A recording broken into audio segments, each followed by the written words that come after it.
good morning, or good afternoon. I'm Fancy, here in Fancy Five Towns, Fancy Woodmere.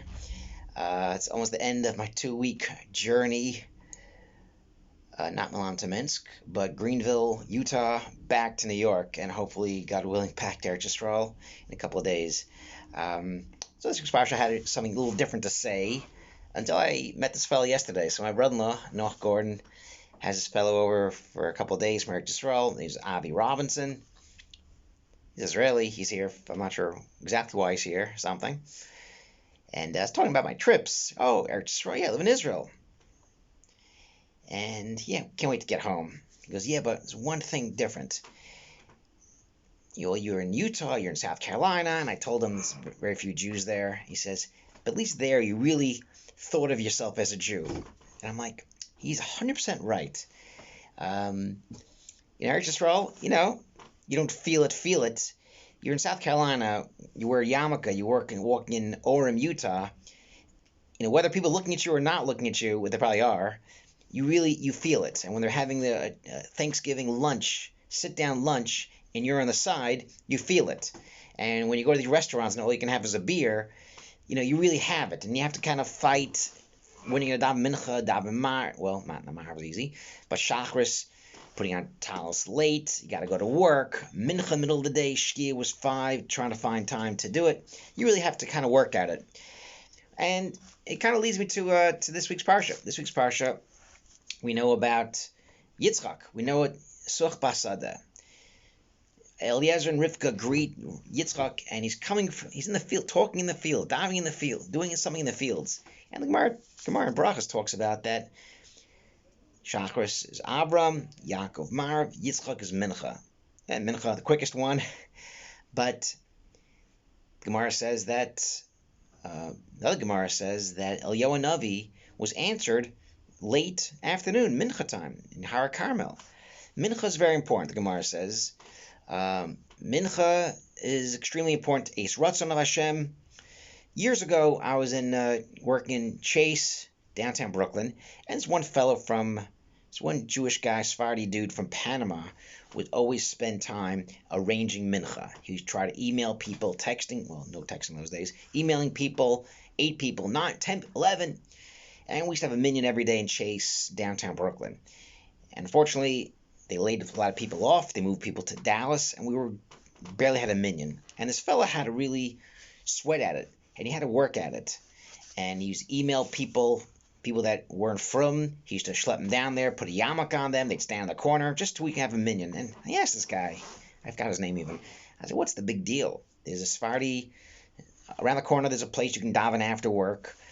Sometimes in the summer, mincha's late.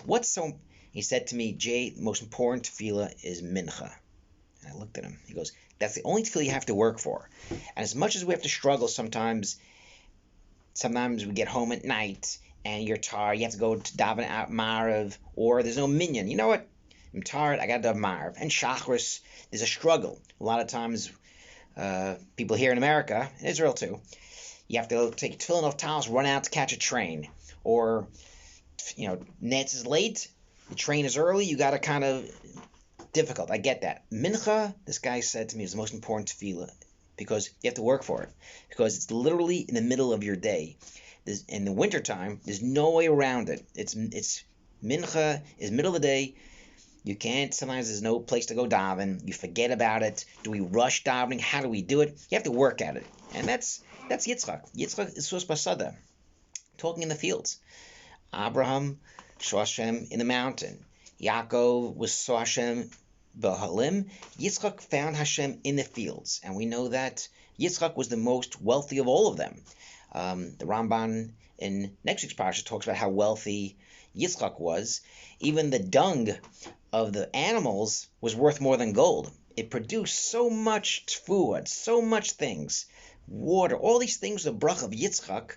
Everyone flocked to Yitzchak because he was the most wealthy, and that's, you make your mark. You make your mark that way. You can make your mark in the way and show Hashem in the world with chesed, but even more than that, you can show your mark in the world to the people around you in the workplace. That's where we spend most of our day. In Eretz Yisrael, we don't have that.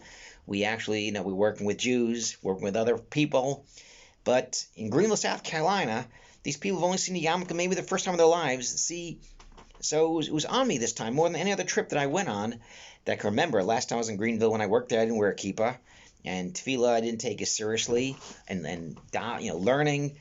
I did daf yomi. I skipped through it, but I really made an effort to kind of do follow Hashem as best as I can and do as best I can in Greenville, in Orem, Utah, and that's kind of what Yitzchak was. Yitzchak was to show his place in the world, in the business world, with people, and to show Hashem in the world. And a few times I got people to ask me, "Oh, Jay, can you eat anything?" "No, just have a beer, fine." "What's kosher all about?" And one person at the end of the trip said, "So Jay, you can have alcohol, that's kosher, and food isn't kosher?" I'm like, so what a ratio I made on this person. The guy thinks Jews just drink all day.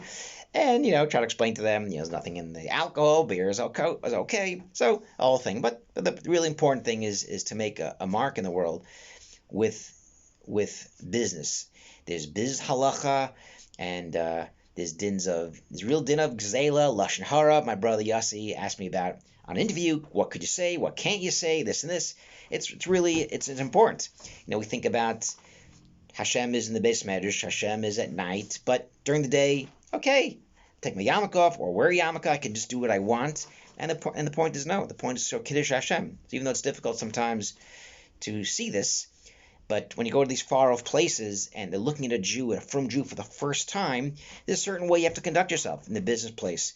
Are you honest? What do you say? How do you talk? How do you dress? Okay, maybe that one didn't go over so good. But these important things, how do you eat? What do you say? Things like that. That's important things to realize. So even though I was in these faraway places and I didn't learn as much or daven as well as I did in Ramat Beit Shemesh, but there's other things that we serve Hashem. And just like Yitzchak served Hashem by being in the field and being with people and showing Kiddush Hashem, that's how we serve Hashem sometimes on the road. Shabbat Shalom.